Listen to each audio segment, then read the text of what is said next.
Assalamualaikum warahmatullahi wabarakatuh. Salam sejahtera bagi kita semua. Nama saya Yafetembang Asmarahu dari kelas 11 IPA 4. Saya akan mempresentasikan jurnal penelitian mengenai pengetahuan dan sikap remaja terhadap pengguna nabza di sekolah menengah atas di kota Semarang. Penulisnya bernama Angga Mahargia Yunanta Firdaus dan Eni Hidayati dengan program studi Ilmu Keperawatan Universitas Muhammadiyah Semarang. Nabza merupakan singkatan dari narkotika, psikotropika, dan zat adiktif lainnya. Pengguna nabza sangat berbahaya karena dapat merusak kesehatan.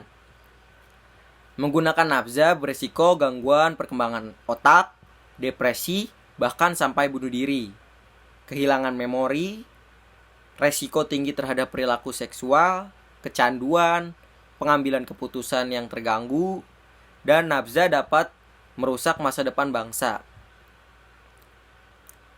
Tujuan dari penelitian ini itu untuk menganalisis hubungan tingkat pengetahuan dan sikap terhadap pengguna nabza pada remaja, khususnya SMA di kota Semarang.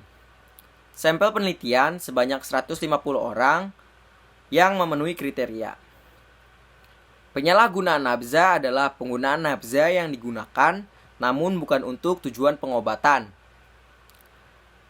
atau dengan dosis yang tinggi dan melebihi batas dan berlangsung lama sehingga menyebabkan gangguan fisik dan gangguan mental.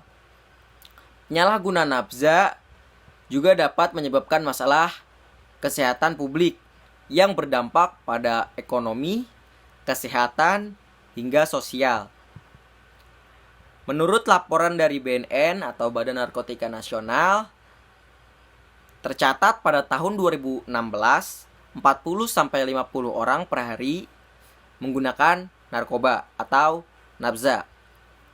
Pada 2017, naik menjadi 57 orang yang mengakibatkan kematian. Pada tahun 2017, Provinsi Jawa Tengah menjadi salah satu provinsi dengan pengguna narkoba yang cukup tinggi, serta Provinsi Jawa Tengah sangat rawan terhadap narkoba, terutama pada usia remaja. Kriteria usia remaja yaitu 12-18 tahun. Keterlibatan anak-anak yang beranjak dewasa atau remaja ini sangat mudah terpengaruh dengan penyalahgunaan nabza melalui fisik, mental, emosional, dan spiritual. Penyebab remaja menyalahgunakan nabza ini itu karena kurangnya pengetahuan terhadap nabza tersebut. Di SMA 10 November, Semarang, memiliki akreditasi A.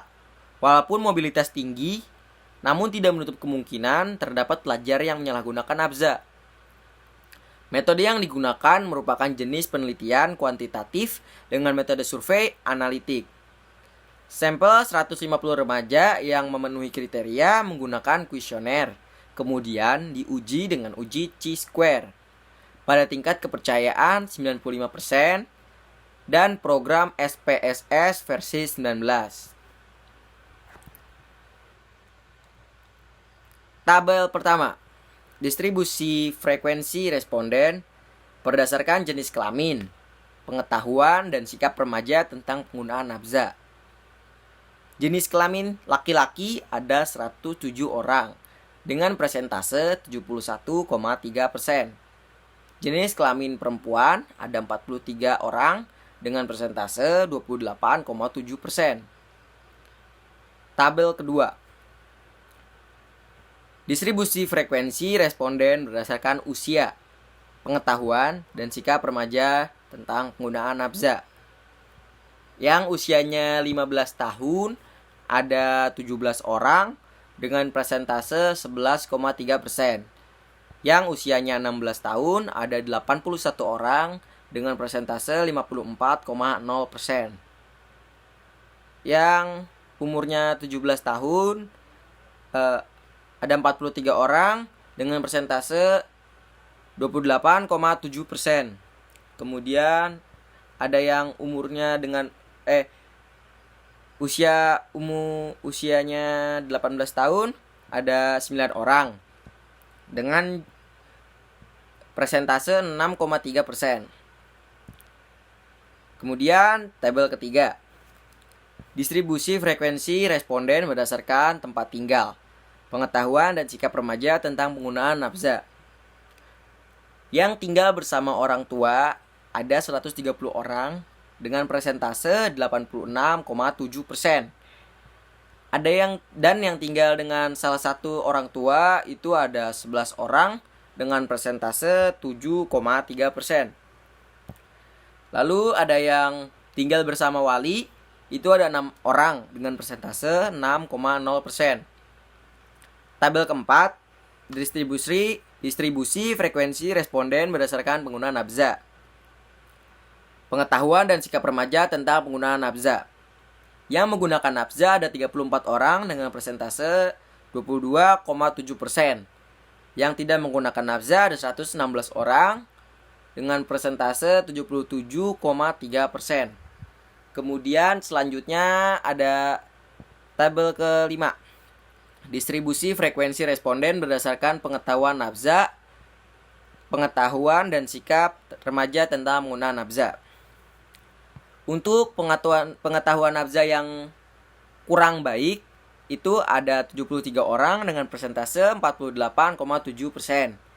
Dengan pengetahuan nafza yang baik ada 77 orang dengan persentase 51,3%.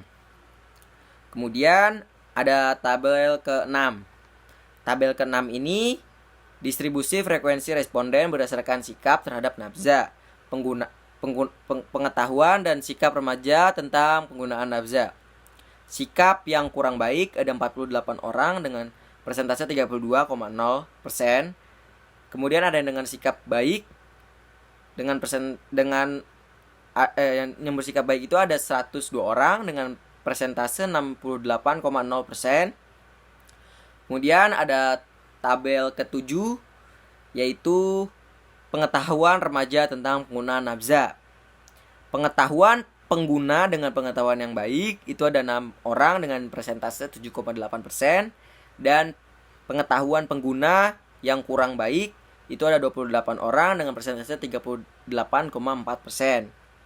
Nah, kemudian ada yang bukan pengguna namun dengan pengetahuan yang tidak baik itu ada 45 orang dengan persentase 61,6%. Kemudian ada yang bukan pengguna namun dengan pengetahuan yang baik ada 71 orang dengan persentase 92,2%. Selanjutnya ada tabel ke-8, sikap remaja tentang penggunaan nafza. Penggunaan nafza yang memiliki sifat baik namun ia menggunakan ada 16 orang dengan persentase 15,7%. Sikap pengguna yang kurang baik ada 18 orang dengan persentase 37,5%. Sikap bukan sikap pengguna namun dengan sikapnya yang baik ada 86 orang dengan persentase 92,2%. Kemudian ada yang dengan sikap kurang baik namun tidak menggunakan ada 30 orang dengan persentase 61,6%. Kemudian ada tabel 9, pengetahuan dan sikap remaja tentang penggunaan nafza. Pengetahuan dengan sikap yang baik itu ada 21 orang dengan persentase 27,3%. Yang kurang baik ada 27 orang dengan persentase 37,0%. Kemudian ada yang pengetahuan dengan sikap kurang baik ada 56 dengan persentase 72,7%. Dan yang kurang baik ada 46 orang dengan persentase 63,0%. Terus tabel pertama itu menjelaskan bahwa responden didominasi oleh jenis kelamin laki-laki, yaitu sebesar 71,3% atau sejumlah dengan 107 orang responden, dan sisanya sebanyak 43 responden atau sebesar 28,7% adalah perempuan. Tabel kedua menjelaskan bahwa sebagian besar responden berusia 16 tahun, yaitu sebanyak 81 responden atau sebesar 54%. Sedangkan frekuensi paling kecil yaitu responden berusia 18 tahun, yakni sebanyak 9 responden atau 6%. Tabel ketiga menjelaskan bahwa sebagian besar responden tinggal bersama kedua orang tua mereka, yakni sebanyak 130 orang responden atau sejumlah dengan 86,7%, dan frekuensi paling sedikit sebanyak 6 responden atau sebesar 6%. Tinggal dengan wali. Nah, tabel keempat menjelaskan bahwa responden yang tidak menggunakan nafza lebih banyak daripada responden yang menggunakan nafza, yaitu sebanyak 77,3%. Kemudian ada tabel kelima menjelaskan bahwa pengetahuan responden secara umum adalah baik dengan jawaban benar lebih dari 75% dari total semua soal sebanyak 25 soal. Kemudian berdasarkan tabel ke-6 dapat dijelaskan bahwa sikap responden tentang penyalahgunaan nafza didominasi dengan kategori sikap baik 68% dan sisanya sebesar 32%. Responden memiliki sikap kurang baik terhadap penyalahgunaan nafza.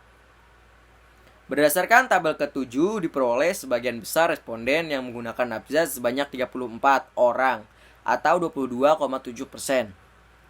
Dengan pengetahuan yang kurang baik sebanyak 73 orang dengan persentase 48,7%.